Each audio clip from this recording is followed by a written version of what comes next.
Este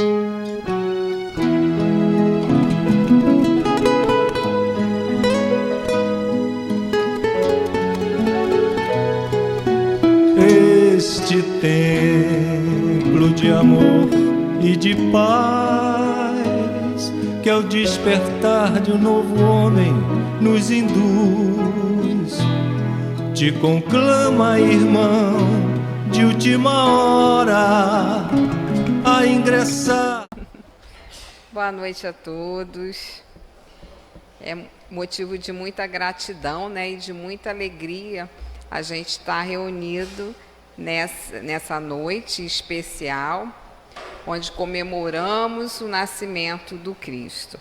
Quando o Marcelo me propôs que falasse na data de hoje, eu ainda não tinha fechado um tema, até porque professor em final de ano, ele só pensa em fechar diário, né? Se tem professor aqui, entende o que é isso. E fecha diário, e fecha nota, e corrige prova, que parece que não tem fim. Então, eu pedi que ele deixasse o tema livre. Mas, na verdade, eu fechei o tema. Reflexões acerca do nascimento de Jesus.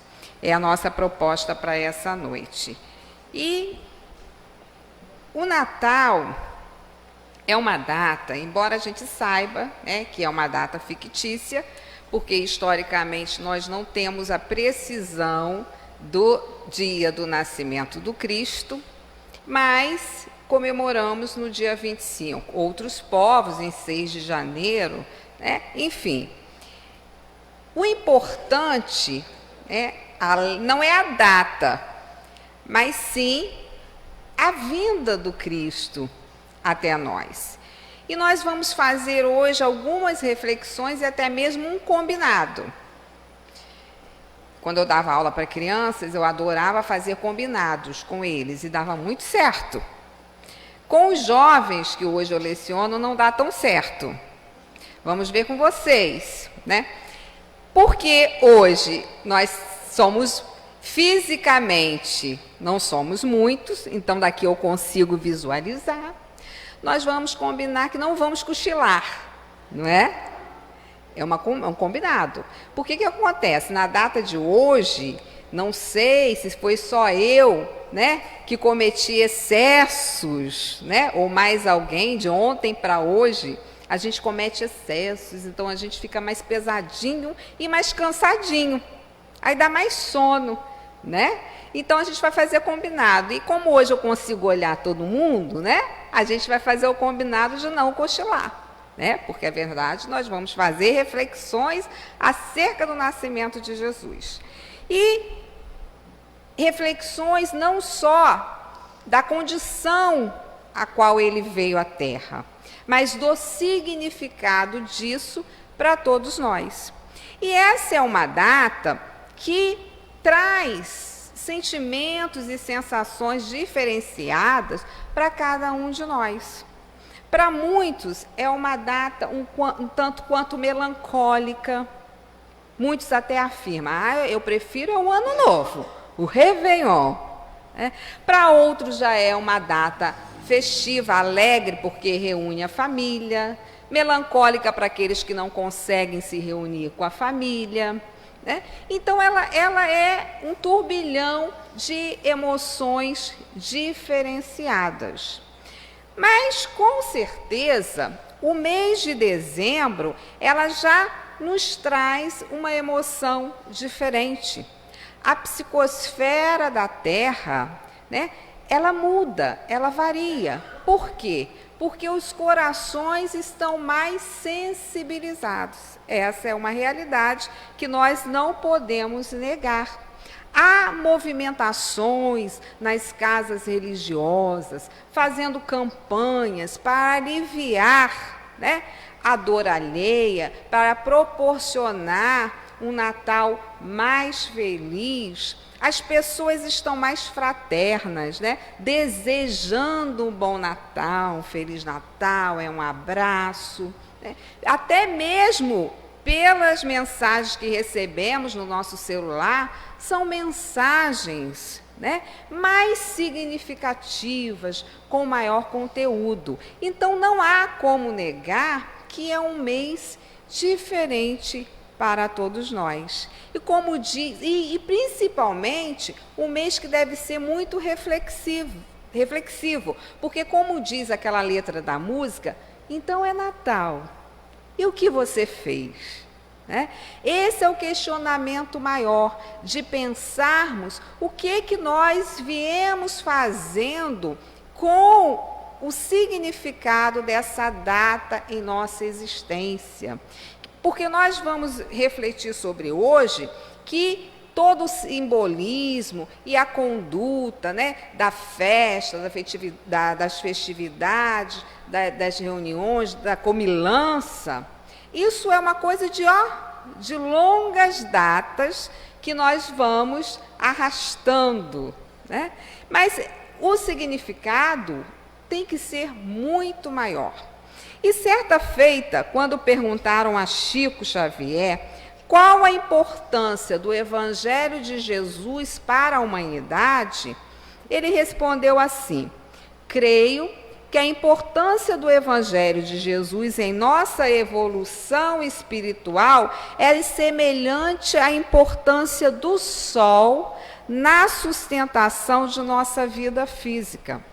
A gente consegue se imaginar sem o sol, a nossa existência física sem o sol?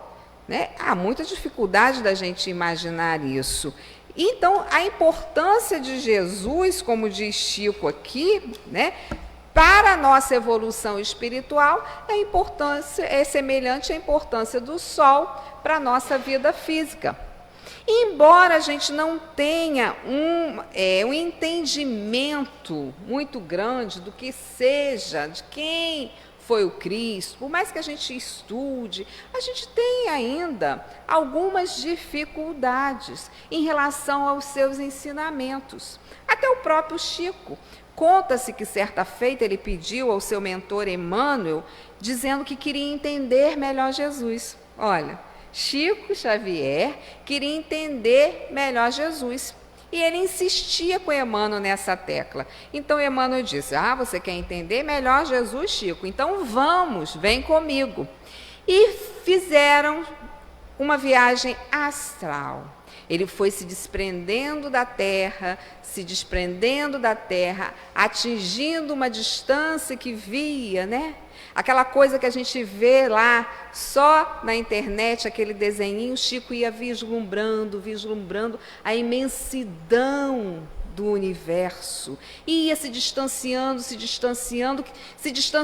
tanto que deu uma aflição, deu uma agonia, deu um nervoso, que era como se ele ainda não fosse capaz do entendimento daquela grandeza toda, que agoniado ele pede: Emmanuel, vamos voltar? Tá bom, Emmanuel, vamos voltar para minha casinha, eu preciso do meu cafezinho. Dada a dificuldade de imaginarmos a imensidão da vida e entendermos o Cristo, que é perfeição, que é um espírito puro, um espírito de luz, o espírito crístico, o modelo de perfeição que nós conhecemos na Terra, que nós tivemos na Terra. Então, nós não podemos negar que há dificuldade no entendimento de muitos dos seus ensinos. Eu tinha muita dificuldade de entender a questão: se alguém lhe bater numa face, ofereça a outra. Eu, jovenzinha, ficava: meu Deus, eu vou oferecer a outra face, vão me matar, como é que é isso? E eu vou deixar? Eu tinha uma dificuldade enorme nesse capítulo do Evangelho, no entendimento do perdão, e ainda tenho, né? Mas certa feita eu li um artigo que falava que caiu como uma luva no entendimento disso. Se eu pego uma bola de ping-pong e arremesso na parede, se eu arremesso com força, ela volta com a mesma força. Se eu arremesso lentamente, ela volta lentamente. Eu comecei a perceber o que o Cristo queria dizer. Se eu sofro mal e quero devolver esse mal com a mesma intensidade, ou até com uma intensidade maior, o primeiro a receber sou eu mesmo esse mal. Então, Cristo estava querendo dizer isso, oferecer a outra face é mudar o sentimento, não repetir aquele sentimento, porque eu sou o primeiro a receber aquilo que eu desejo ao outro. Então, a compreensão foi ficando um pouco melhor, embora na prática a gente tenha muita dificuldade de vivenciar isso. Mas a gente consegue compreender que o Cristo falava de leis da vida, de leis divinas, de leis perfeitas, a lei de ação e reação. Se eu jogo a bola, é natural que ela volte até mim. Então, tudo que eu jogo em a natureza, ao meu redor, os meus próprios pensamentos, refletem em mim mesmo. Então, daí, a gente vai percebendo que o Cristo vinha mostrar um caminho de encontrar a felicidade, que era a construção do reino de Deus em nós, e não a felicidade que a gente imagina. Por isso ele não foi entendido, porque esperava-se um rei poderoso que viesse num carro de glórias, que tivesse poder, que tivesse ouro, e ele não vinha dessa forma. E daí a dificuldade, porque a ideia de felicidade que nós temos ainda está muito atrelada às coisas materiais, às coisas da terra, né? Nós não conseguimos muitas vezes alçar voos maiores. Então, lembrando de uma página do livro que muito me toca e que eu acho que nessa data eu não poderia deixar de mencionar, ou não deveria deixar de mencionar, é o livro Primícias do Reino, pelo Espírito Amélia Rodrigues, ditado pelo Espírito Amélia Rodrigues, pela psicografia de Divaldo Pereira Franco. Então, esse livro traz as vivências, passagens de Jesus na Terra, de uma forma muito poética, em que a gente vai viajando naquele contexto, até porque nós somos espíritos milenares, que vivenciamos também essa trajetória com o Cristo, né? Então, o capítulo 15 fala de um publicano, de nome Zaqueu. E os publicanos, na época do Cristo, eram os arrecadadores dos impostos. E eles eram extremamente odiados. Então, por mais que Zaqueu tentasse desmistificar, porque conta-se a alguns relatos que ele era um homem de bom coração, mas enriquecera, né, como arrecadador de impostos, vivia num suntuoso palacete e era detestado. Vivia entre chuvas, né, de ódios e sarcasmos. O quanto possível, ele tentava dissipar aquelas nuvens carregadas de animosidade que lhe eram enviadas, porém, as tentativas eram inúteis. Em seu íntimo, ele sentia um certo vazio. Ele já não se comprazia em viver naquela opulência toda na qual ele vivia. Sentia um certo vazio existencial, a necessidade de alguma coisa a mais em sua vida que ele não sabia exatamente explicar. Mas ouvira falar no mestre Galileu, que estava realizando muitas coisas, num mestre que sentava com os pecadores e até conversava com os publicanos, que eram detestados. Então, ao ouvir aquilo, Zaqueu se encheu de muita curiosidade.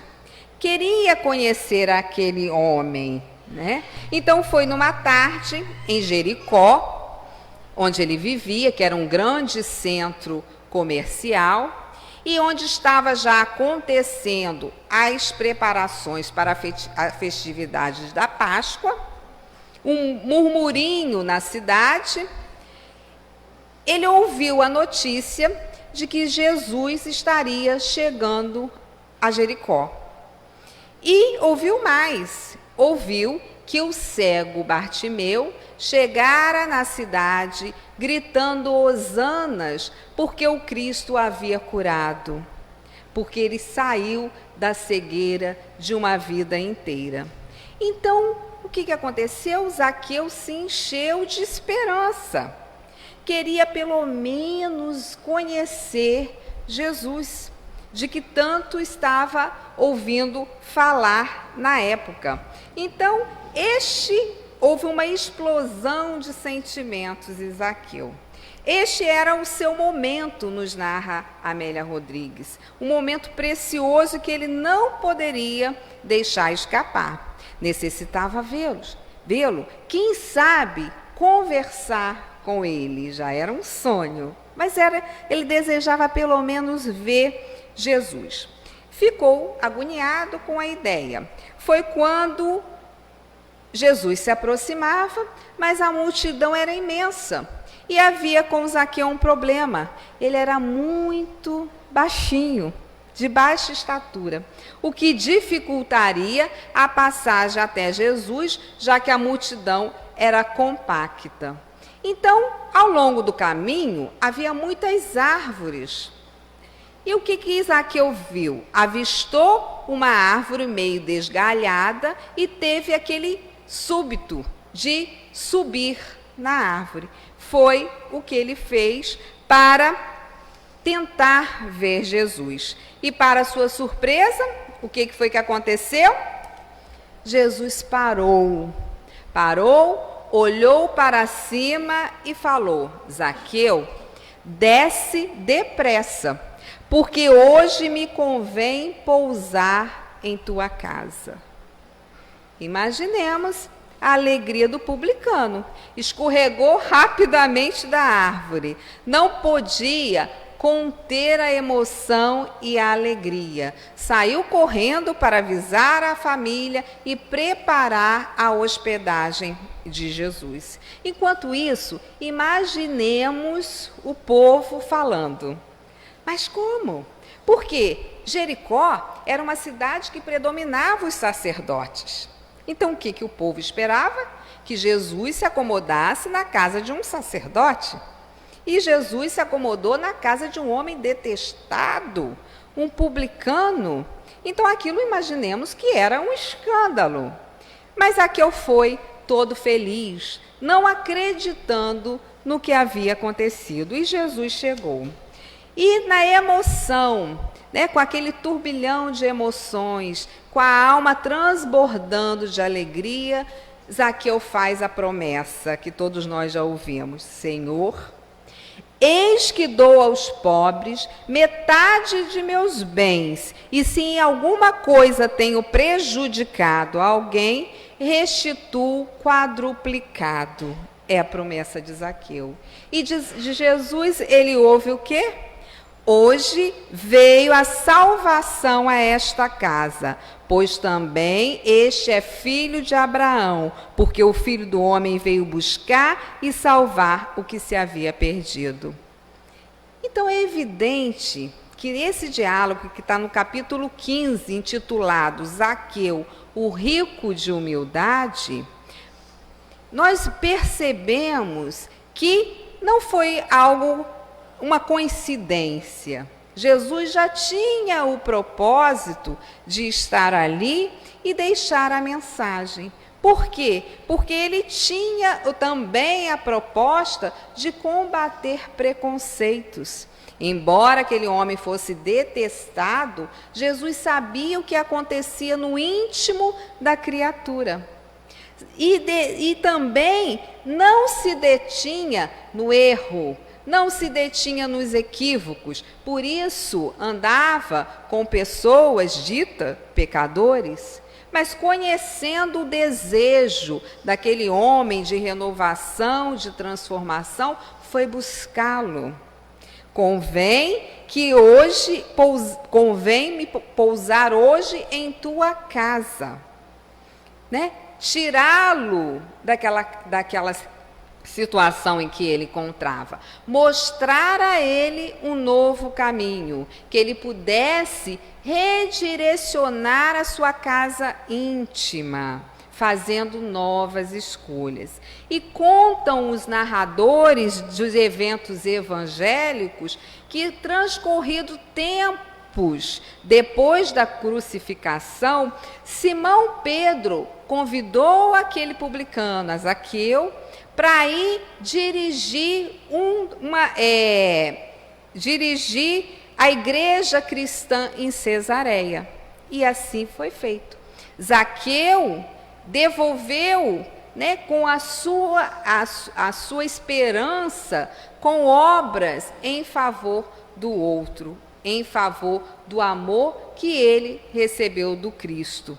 Então a gente vê que o Cristo não se prendia aos equívocos, aos erros, como nós nos prendemos ainda, né? Se a gente consegue identificar muito mais os erros, e esses erros do outro falam mais alto às vezes, né? Mesmo que o indivíduo se esforce, mesmo que o indivíduo tente mudar, a gente se prende aos equívocos, a gente se prende aos erros. E não era essa a metodologia do Cristo, porque ele sabia exatamente que nós fomos criados o quê? Para alcançar a luz, que havia em nós essa semente da luz que precisava ser o quê?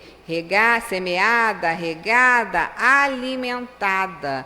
E que com a disposição da mudança, muita coisa pode acontecer. Muita coisa pode ser renovada, desde que haja a motivação, como Zaqueu teve. A motivação. Pela baixa estatura dele, ele podia ficar lá atrás dizendo assim: eu queria ver Jesus, como eu queria, e se lamentando e chorando. Mas o que ele fez? Ele procurou uma forma de pelo menos avistar Jesus. Então, tirando a lição, a essência dessa lição, subir na árvore também representa essa atitude de busca, de renovação, de mudar, porque ele poderia ficar imóvel na sua acomodação, mas subir representa um movimento de busca e de desejo de transformação. Nós só transformamos alguma coisa quando há em nós o verdadeiro desejo. Se não houver, nós não mudaremos nada. Então, quem seria esse homem que, conhecendo o íntimo das criaturas, era capaz de, com o seu amor, com a sua vibração, transformar a trajetória? Que magnetismo era esse? O magnetismo que nós, muitas vezes, ainda temos as nossas limitações em compreender. Mas é por esse amor incondicional que se fez carne entre os homens, convidando-nos pessoalmente para o caminho de redenção. Há um livro, o Evangelho de Mateus por Emmanuel, que fala assim: se houvesse alguém que poderia mobilizar inúmeros substitutos para o testemunho da crosta terrestre, esse alguém foi Jesus. Então, o que Emmanuel quer dizer aqui?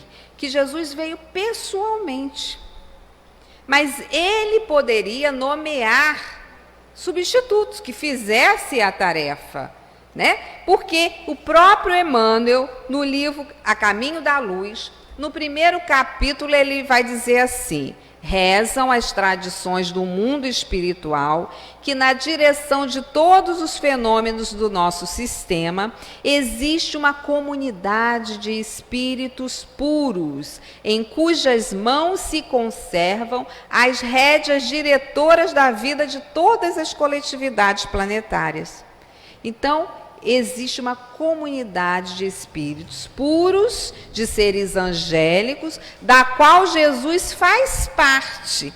E ele próprio veio trazer à família humana a lição imortal do seu evangelho de amor. Então, o fato dele nascer, dele mergulhar, sair, Cristo já estava no outro patamar espiritual. Luz. E mergulhar, vamos assim dizer, entre aspas, nas trevas. Imaginemos a doação, o amor pela humanidade. Então, o que vem à nossa mente, primeiramente, é o sentimento de gratidão. Porque ele, como disse o próprio Emmanuel, ele poderia deixar que outros realizassem a tarefa. Mas ele assume a tarefa e sabia que seria de grandes sacrifícios, desde o nascimento até a crucificação. E quando hoje em dia nós temos em nossas casas os presépios lindos, encantadores, que nos passam uma magia, Tem ali Jesus, os animaizinhos, José e Maria, Algo tão belo. A gente consegue imaginar, porque o que era a manjedoura? O que era a manjedoura? O que era a manjedoura? O lugar, vamos supor, um tabuleiro, vamos assim dizer, onde os animais se alimentavam. Isso era a manjedoura. Então, imaginemos o sacrifício de Maria, já finalizando a gravidez, ter que viajar de Nazaré até Belém, acompanhando o seu marido, porque era um hábito, grávida, viajando, não tinha carro, não tinha avião, iam lá, às vezes caminhando no lombo do burrinho, viajando, o que dava mais ou menos, disse, uns 200 quilômetros, para cumprir uma ordem política de César de fazer o recenseamento, Então lá foi ela. E quando eles chegaram a Belém, que batiam nas hospedarias, o que tinha lugar para eles? Não tinha. Por quê? Era um momento que a cidade estava ficando assim. As pessoas tinham que fazer os recenseamentos.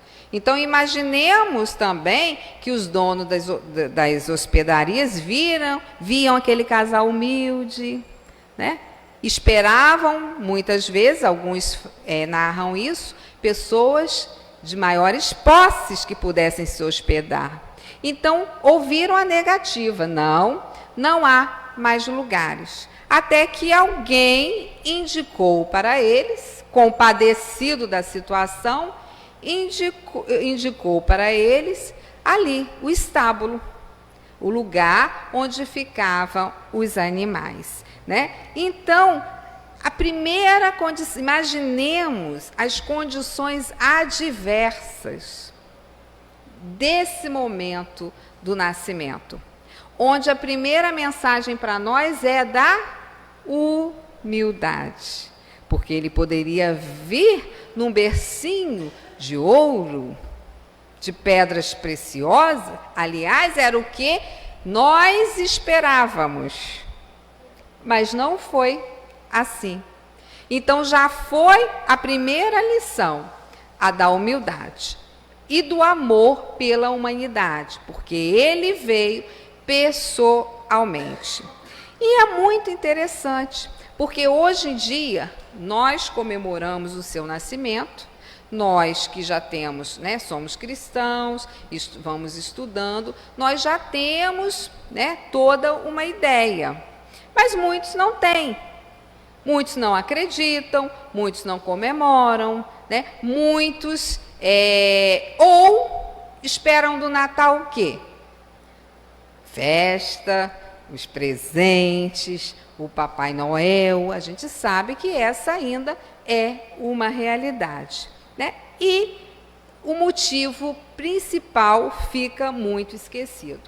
Mas aí, pesquisando, eu fui descobrir que a origem dessa festividade vem de muitos, né, de 2 a 4 mil anos antes de Cristo, com os festivais que aconteciam na Mesopotâmia, os festivais da Mesopotâmia, que eram em homenagem ao final de ano e também em homenagem ao Deus Sol. Então, ali eles se reuniam para prestar grandes, né, homenagem ao Deus Sol. E essas festividades duravam dias. E a Mesopotâmia inspirava várias outras culturas. Outras culturas seguiam essa ideia, né, de homenagear o Deus Sol. Em Roma, era o deus Apolo, o Deus Sol. Era até uma festividade chamada Sol Invicto, ou Sol Invencível, e que começava justamente dia 22 e ia até o dia 25, também marcando o solstício de inverno, o início do inverno, né? Então, era uma festividade em que vinham, né, de outras cidades ali para Roma. E eram muitos dias, né, de festa, de muita comida, de muita bebida. As mulheres, durante o tempo, preparavam mimos, presentinhos, para trocar com outras mulheres. Porque a gente, quando fala em presente, a gente pensa nos Reis Magos, né?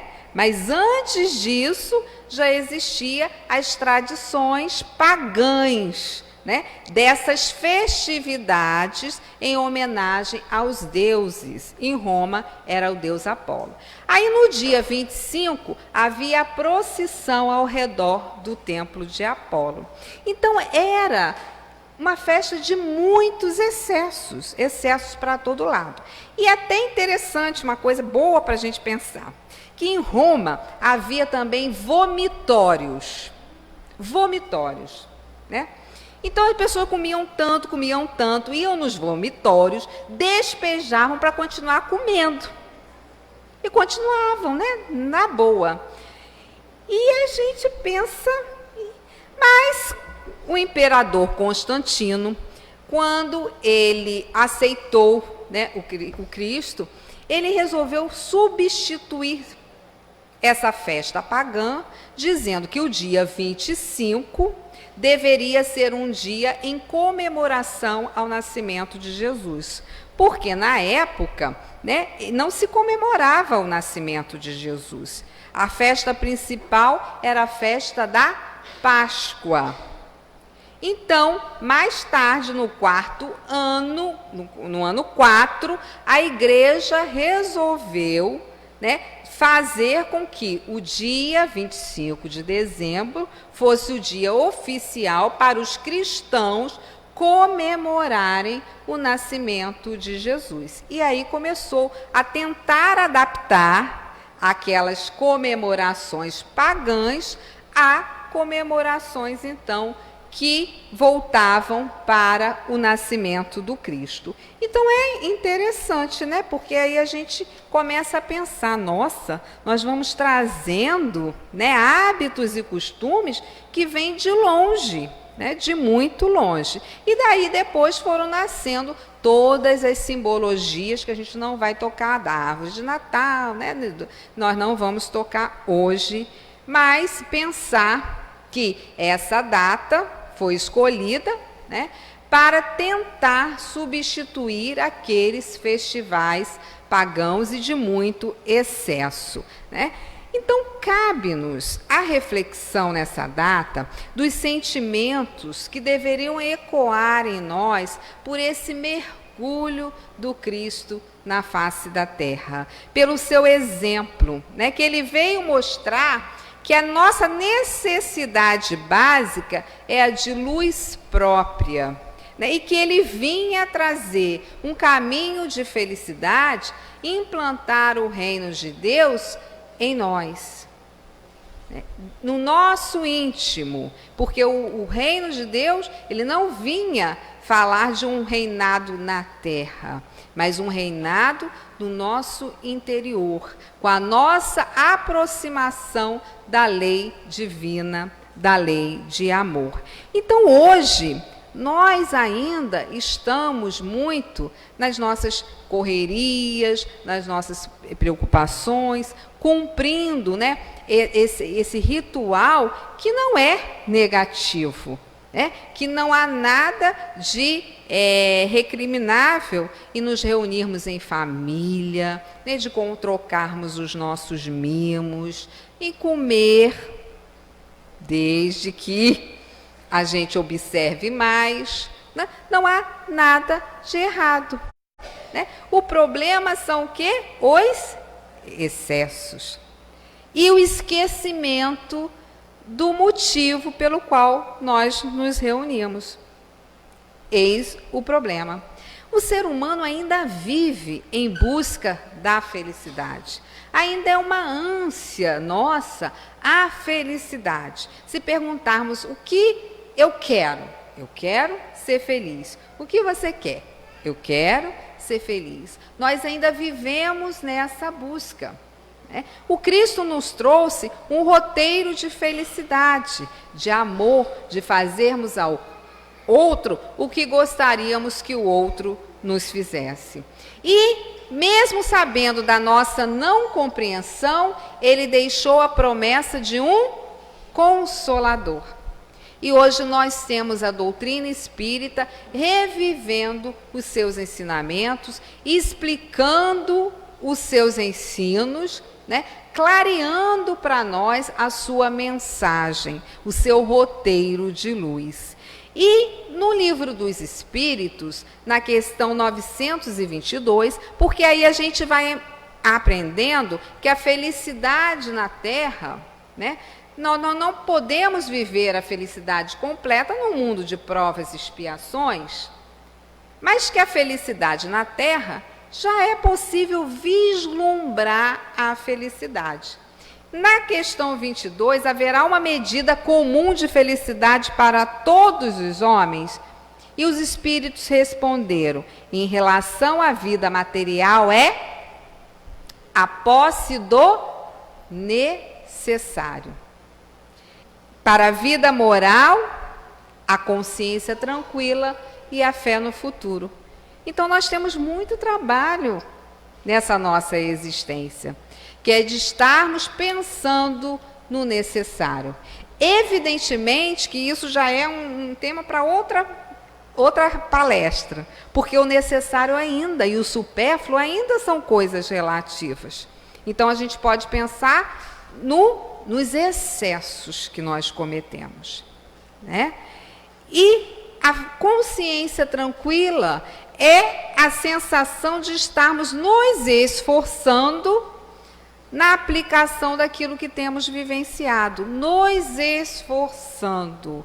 Não quer dizer que tudo nós conseguimos. Quantas vezes nós damos aquela escorregada feia, mas aí no outro dia a gente continua o esforço. O que não dá é para desistir, para chutar o balde. E a fé no futuro sempre, porque a proposta de felicidade do Cristo era uma proposta que transcendia a vida material, esse momento, que ele sabia que era um momento rápido, transcendia a matéria. Então era algo para o futuro, não é? Então é importante, meus irmãos, nós refletirmos que o Natal seja uma festa, que seja mais do que o comércio, que seja mais do que as vendas de fim de ano, né? O importante é que seja uma data de intimidade, uma data de reflexão, de introspecção, uma data de fraternidade. Às vezes a gente até fala que bom se o Natal fosse o ano todo, né? Porque as pessoas estão desejando coisas melhores ao outro, né? Então, que bom que isso se perpetuasse, né? Então, não há nada, né, de condenável, mas é preciso que haja a consciência de que é algo mais profundo, porque a proposta do Cristo era uma proposta muito mais profunda do que, né, os rituais, do que as coisas externas e materiais que nós, na verdade, muitas vezes nos apegamos, confundimos e dizemos que elas são as principais. Então, importante também fazer a reflexão do nascimento do Cristo. Será que o Cristo está realmente nascendo em nós? No sentido de que os seus ensinos ecoam em nós? Nós estamos procurando, de alguma forma, mesmo com as nossas limitações, estamos procurando vivenciar, sentir o Cristo em nossa intimidade? Esse é o grande questionamento dessa data. E para encerrar as reflexões desse nascimento do Cristo em nós, nós trouxemos uma mensagem do livro